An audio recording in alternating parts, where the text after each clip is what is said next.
انسان کے ہاتھوں کے ذریعے، وجود کے ذریعے، دل، دماغ اور زبان کے ذریعے کیے جانے والے ہر اچھے اور برے کاموں کو اعمال کہتے ہیں۔ اچھے اعمال انسان کو جنت کی طرف لے کے جاتے ہیں اور برے اعمال انسان کو جہنم کی طرف لے کے جاتے ہیں۔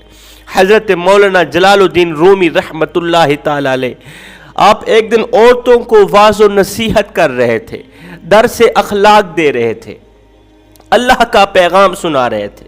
سناتے سناتے کسی عورت نے اٹھ کر کہا، پوچھا، یا حضرت ہمیں بتایا جائے گھر میں تنگیاں آنے کی وجہ کیا ہے، گھر میں غربت آنے کی وجہ کیا ہے، گھر میں پریشانیوں کے آنے کی وجہ کیا ہے؟ میرے گھر کو پریشانیوں نے اپنی لپیٹ میں لے رکھا ہے، غربت نے، تنگیوں نے اپنی دلدل میں پھنسا رکھا ہے، گھر کو پریشانیوں کی دلدل سے نکالنے کا کوئی راستہ بتا دیں۔ گھر میں پریشانیاں کیوں آتی ہیں؟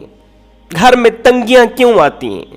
حضرت مولانا جلال الدین رومی رحمۃ اللہ تعالی علیہ نے فرمایا، عورتوں کے 3 برے اعمال ایسے ہیں جن کی وجہ سے گھر میں پریشانیاں آتی ہیں۔ عورتوں کے 3 برے اعمال گھر میں تنگیاں لاتے ہیں، غربت اور افلاس لاتے ہیں، تنگ دستی لاتے ہیں۔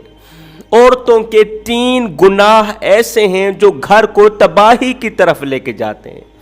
عورتوں کے ان 3 گناہوں کی وجہ سے جو گھر تباہ ہوئے وہ گھر کبھی آباد نہ ہوئے۔ عورتوں کے ان 3 برے کاموں کی وجہ سے جو گھر ویران ہوئے، اللہ تعالیٰ نے جن جن گھروں کو ویران کیا انہیں پھر کبھی بھی آباد نہ کیا۔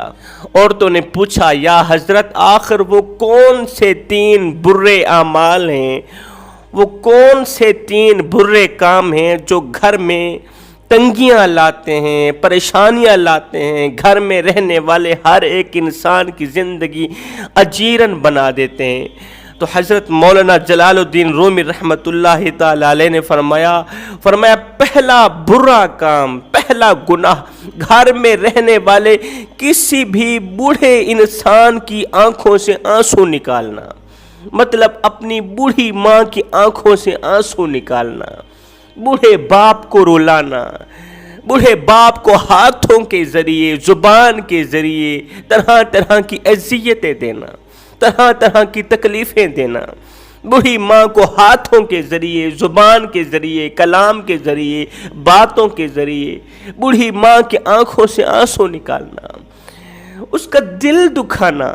اللہ تعالیٰ نے اتنی بڑی جنت کو، اتنے بڑے حسین و جمیل گھر کو بوڑھی ماں کے قدموں تلے رکھ دیا، اور باپ کی رضا پر میرے اللہ کی رضا ہے۔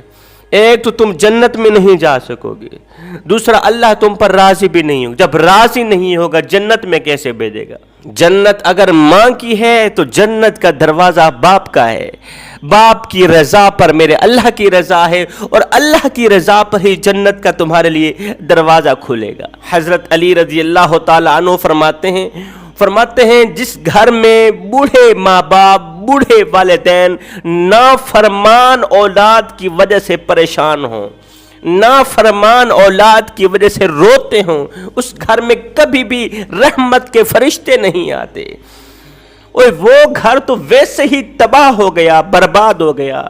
کیا بمباری کے ذریعے گھروں کو تباہ کیا جاتا ہے؟ نہیں، اللہ تعالیٰ جب گھروں کو تباہ کرنے پہ آتا ہے، برباد کرنے پر آتا ہے، تو اللہ تعالیٰ رحمت کے فرشتے اس گھر میں نہیں آنے دیتا۔ رزق میں برکت ڈالنے والے فرشتے پھر روٹھ جاتے ہیں، اور جس گھر میں بوڑھے والدین کی خدمت کی جاتی ہو، بوڑھے والدین کو راضی رکھا جاتا ہو، نوکری کی جاتی ہو، ان کی ہاں میں حامی لائی جاتی ہو، اللہ تعالیٰ ان کی نسلوں کو آباد کرتا ہے، نسلوں کو آباد کرتا ہے۔ ایک دن رسول اللہ صلی اللہ علیہ وسلم مسجد نبوی میں آئے، میرے کریم نبی کی آنکھیں چھم چھم برس رہی تھیں، چشمان اقدس سے آنسوؤں کی لڑی بہہ کر رخساروں کو چھو رہی تھی۔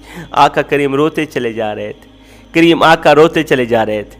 اتنے میں حضرت سیدنا عمر فاروق رضی اللہ تعالی عنہ نے پوچھ لیا، حضرت خیر تو ہے، آپ اتنے زیادہ کیوں رو رہے ہیں؟ اس قدر زیادہ کیوں رو رہے ہیں؟ تو میرے کریم نبی نے فرمایا عمر آج مجھے میری ماں کی یاد آئی ہے۔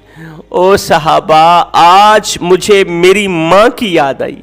صحابہ کاش آج میری ماں زندہ ہوتی، کاش میری ماں زندہ ہوتی، میں نماز میں اللہ کے حضور کھڑا ہوتا، میں نماز میں اللہ کے حضور کھڑا ہوتا، جب میں سجدے میں جاتا تو پیچھے سے میری بوڑھی ماں آواز دیتی او بیٹے محمد، او بیٹے محمد۔ میں نماز چھوڑ کر دوڑ کر ماں کے پاس چلا جاتا اور دنیا والوں کو بتاتا کہ ماں کی عظمت کیا ہوتی ہے، دنیا والوں کو بتاتا کہ ماں کی شان کیا ہوتی ہے، ماں کا مقام کیا ہوتا ہے۔ اللہ تعالیٰ ہر ایک دعا رد کر سکتا ہے، لیکن ایک دعا اللہ تعالیٰ رد ہرگز نہیں کرتا، وہ ہے بوڑھے والدین کے منہ سے نکلی اولاد کے حق میں دعا، اللہ تعالیٰ کبھی رد نہیں کرتا۔ حضرت سیدنا موسیٰ علیہ السلام نے ایک دن اللہ سے دعا کی، یا باری تعالیٰ جنت میں جو میرا رفیق ہوگا، جنت میں جو میرے قریب ہوگا، جو میرا ساتھی ہوگا، میں اسے دیکھنا چاہتا ہوں، اس کی زیارت کرنا چاہتا ہوں۔ میرے اللہ نے فرمایا موسیٰ فلاں جگہ چلے جاؤ، فلاں کسائی ہے جو جنت میں تمہارا ساتھی ہے، جا کے دیکھ لو۔ حضرت موسیٰ علیہ السلام تلاش کرتے کرتے اس جگہ پر جا ہی پہنچے۔ بازار میں دیکھا ایک کسائی ہے، یہ وہی کسائی ہے جو جنت میں موسیٰ علیہ السلام کا ساتھی، گوشت بیچنے میں، اپنے کاروبار میں، کام کاج میں مصروف ہے۔ دھڑا دھڑ گاہک آ رہے ہیں، دھڑا دھڑ گاہک آ رہے ہیں، گوشت لے کے جا رہے ہیں۔ گھنٹے کے اندر اندر اس کا سارا گوشت بک گیا۔ آخر میں آدھا کلو ایک پیا گوشت بچا، اس نے اس گوشت کو کپڑے میں لپیٹا، گھر کی طرف رخ کیا، گھر کی طرف روانہ ہوا۔ حضرت موسیٰ علیہ السلام کہتے ہیں کہ میں نے اسے کہا کہ میں آج کی رات آپ کا مہمان بننا چاہتا ہوں، میں دیکھنا چاہتا تھا کہ آخر یہ کون سے کام کرتا ہے، کون سی نیکیاں کرتا ہے، کون سی عبادت کرتا ہے، اللہ تعالیٰ اس پر اتنا راضی ہے کہ جنت میں اللہ تعالیٰ نے اسے میرا ساتھی بنایا ہے۔ حضرت موسیٰ علیہ السلام نے فرمایا کہ میں آج آپ کا مہمان بننا چاہتا ہوں۔ اس نے کہا اے اجنبی آ جاؤ میرے ساتھ۔ اس نے حضرت موسیٰ علیہ السلام کو دیکھا نہیں تھا، پہچان نہ سکا، اجنبی کو ساتھ لے کر گھر آ گیا۔ گھر آتے ہی اس نے وہ گوشت پکایا، 2-4 روٹیوں کے ٹکڑے گوشت میں ڈال کر ٹکڑوں کو نرم کیا، پھر ایک دروازہ کھولا۔ کمرے کے اندر بوڑھی اور کمزور سی عورت چارپائی پر لیٹی ہوئی ہے۔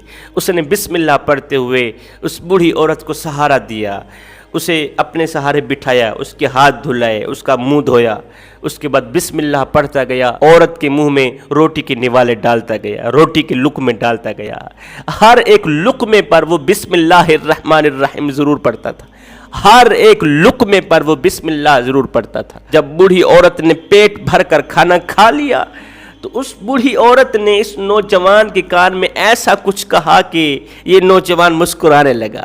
پھر آہستہ آہستہ اس بوڑھی عورت کو لٹایا، لٹانے کے بعد کمرے سے باہر نکلا۔